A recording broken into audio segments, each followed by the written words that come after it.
야고보서 3장 1절 우리 다 같이 읽겠습니다. 내 형제들아 너희는 선생된 우리가 더 큰 심판을 받을 줄 알고 선생이 많이 되지 말라. 선생의 책임, 목사의 책임, 앞에 선 사람의 책임, 말하는 사람의 책임에 대한 강조입니다. 우리가 다른 사람을 가르친다라는 것은 그거로 끝나면 참 좋겠는데 그 다음부터 새로운 사명이 시작됩니다. 그게 뭐죠? 그 새로운 사명은요, 이제 그 다음부터 모범을 보여야 되는 그런 사명이 시작돼요.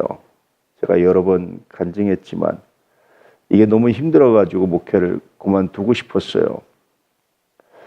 설교와 제 자신이 너무 괴리되는 거죠. 설교한 대로 살지 못하는 모습들을 발견하는 거죠. 3번을 그만두려고 했는데 마지막 고민 때 하나님께서 에게 하셨던 음성을 제가 말씀드렸죠. 신방 끝나고 집에 가는데 갑자기 정말 그렇게 갑자기 아주 강력하게 저한테 말씀하셨어요. 한호야, 나는 너의 부족함을 알고 불렀다. 그리고 나는 그 부족함을 위해서 십자가를 졌다. 그런데 내가 그 부족함 때문에 이 목회를 하지 않는다고 말한다면 내 십자가를 부인하는 것이다. 이런 요지의 말씀이셨는데 저녁에 집에 이렇게 신방을 끝나고 집에 가는데 정말 감동이고요. 눈물을 흘리면서 제가 감동했던 그런 말씀입니다. 그리고 이제 제가 우리 교회 담임 목회자로 부임을 했던 거예요. 만약에 그러지 않았으면 일주일에 10번 이상의 설교를 어떻게 감당하겠어요?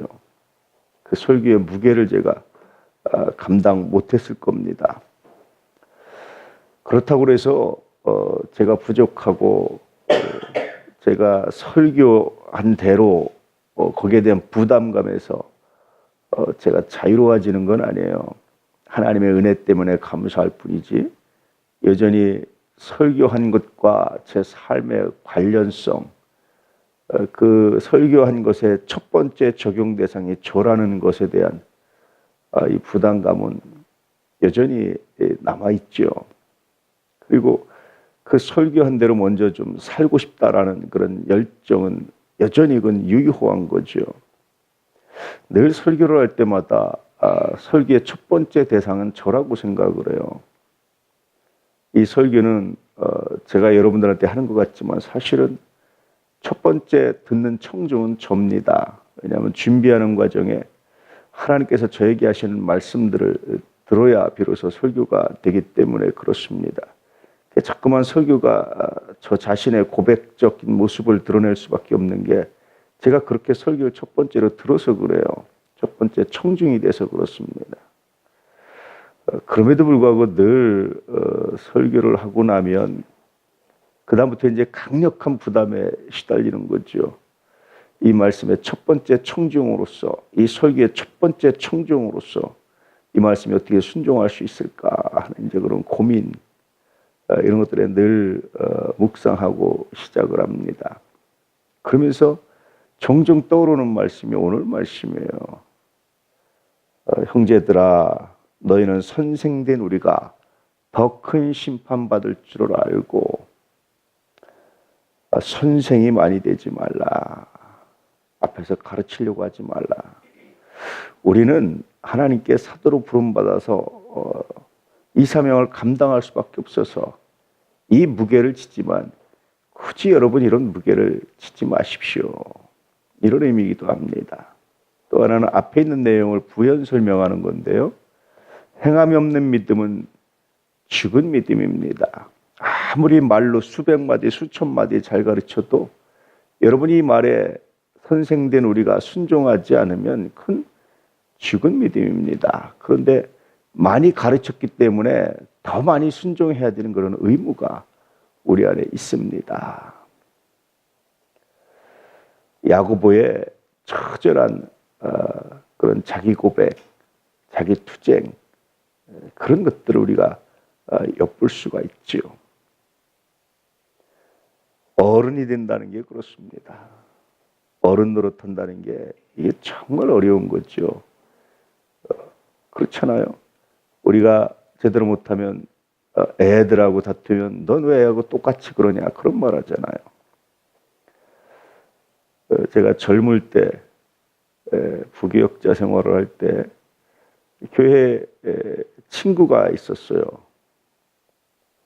교회에서 같이 지낸 학교 친구가 아니라 교회 친구가 있었어요.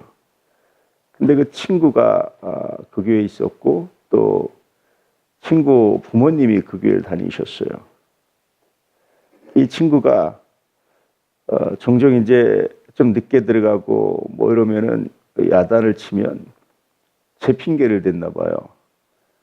아이 저기 황 전사하고 같이 있었어요.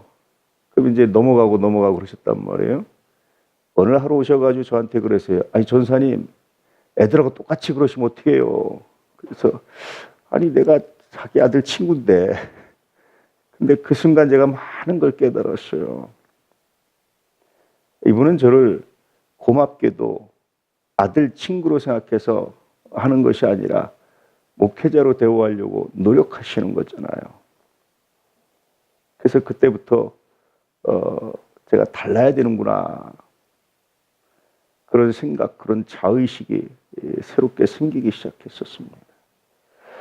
여러분 앞에서 가르치고 신앙의 연륜이 있고 앞에서 앞서가면서 직분을 받았다라는 것은요 굉장히 중요한 메시지가 하나 있습니다. 같이 하면 안 된다는 거예요.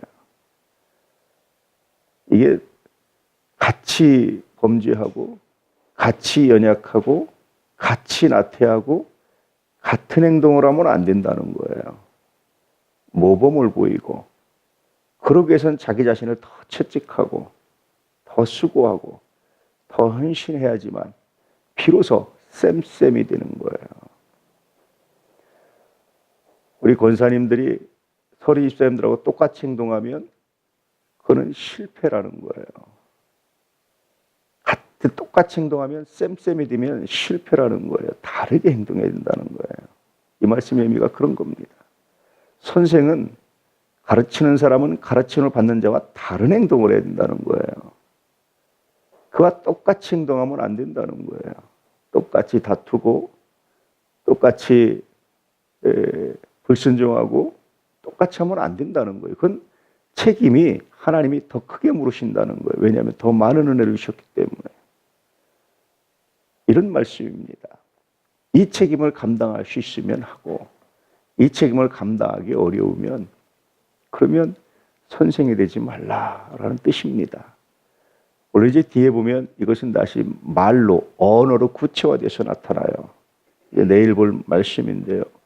근데 우선은 언어 이전에 그 존재의 가치입니다. 우리가 정체성, 아이덴티티 이렇게 말을 하는데 이것은 선생의 아이덴티티, 선생의 정체성에 관한 말씀이에요. 오늘 나는 어떤 사람인가 묵상해 볼 수 있길 바랍니다. 여러분 지금은 앉아서 제 설교를 들으시지만 여러분 또 가정에 가면 자녀들에게나 아니면 여러분도 약한 사람들에게는 여러분이 뭡니까? 여러분이 선생이고 가르치는 자고 복음 전하는 자잖아요. 그 안에서 나는 과연 다르게 행동하고 있는지 그 책임의 무게감을 내가 감당하고 있는지 묵상하셔야 되는 거예요. 같이 하면 안 된다. 깊이 묵상할 수 있기를 주의 이름으로 축복합니다. 할렐루야. 그러므로 하나님이 주신 거룩한 은혜가 우리 안에서 헛되지 않고 거룩한 열매가 되기 위해서 수고하고 애쓰시기를 축복합니다. 우리 목양협력 회원들은 달라야 됩니다. 같으면 안 됩니다. 사역장들도 달라야 됩니다. 같으면 안 됩니다. 교회 중직은 달라야 합니다. 같으면 안 됩니다. 교사들은 달라야 합니다. 같으면 안 됩니다. 간사들은 달라야 합니다. 같으면 안 됩니다. 이런 철저한 고백을 가지고 먼저 자기 자신을 적용할 수 있는 우리 모두가 될 수 있기를 축복합니다. 이 말씀의 첫 번째 대상인 제가 가장 부담스럽지만 우리 교회에서는 그러나 저도 여전히 이 말씀 앞에 첫 번째 대상이 되어서 묵상하며 순종하기 원합니다. 우리 모두 말씀에 순종하며 하나님의 영광을 드러낼 수 있기를 축복합니다. 할렐루야.